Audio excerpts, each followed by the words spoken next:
વડોદરા શહેરના national highway number 48 પર આલમગીર ગામ સામે આવેલ કિસ્મત કાઠિયાવાડી હોટલના સંચાલક પર વારંવાર વીજ ચોરીના આરોપો સામે આવી રહ્યા છે.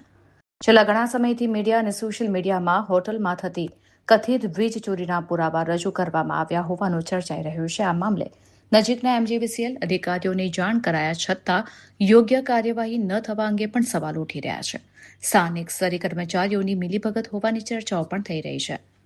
તાજેતરમાં MGVCL અને વિજિલન્સની ટીમ દ્વારા હોટેલ પર દરોડા પાડવામાં આવ્યા હોવાની માહિતી સામે આવી છે. હોટેલ સંચાલક અનિલ વાઘેલા અને કર્મચારી નિલેશ રાવલના નામ આ મામલે ચર્ચામાં આવ્યા છે. જો વીજ ચોરી સાબિત થાય તો તેમના વિરુદ્ધ ક્રિમિનલ કાર્યવાહી થઈ શકે છે. ભારતના ઇલેક્ટ્રિસિટી એક્ટ 2003ની કલમ 135 હેઠળ વીજ ચોરી ગુનો ગણાય છે અને તેમાં દંડ તેમજ કાયદાકીય સજા બંનેની જોગવાઈ છે. સાથે જ વીજ કંપની દ્વારા ચોરી કરાયેલા યુનિટ્સનું આંકલન કરીને મોટું પુરવણી બિલ પણ ફટકારવામાં આવી શકે છે.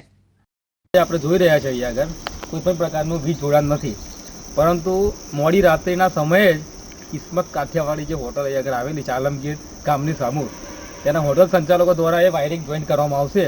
અત્યારે સમય થયો છે આજે 27 મે, લગભગ 4:08 થઈ છે. આજના સમયે અત્યારે કોઈ પણ પ્રકારનું વાયરિંગ જોઈન નથી, પરંતુ ટૂંક સમય આપણે રાહ જોઈએ. થોડા સમય પછી અહીંયા કદાચ જોઈન થઈ શકે, થઈ જ જશે એવી નક્કી છે એવું લાગે છે અમને તો. વીજ ચોરી થઈ રહી છે ટૂંકમાં કહેવું શું છે તમે? ટૂંકમાં એક જ વસ્તુ છે કે અહીંયા વીજ ચોરી થાય જ છે.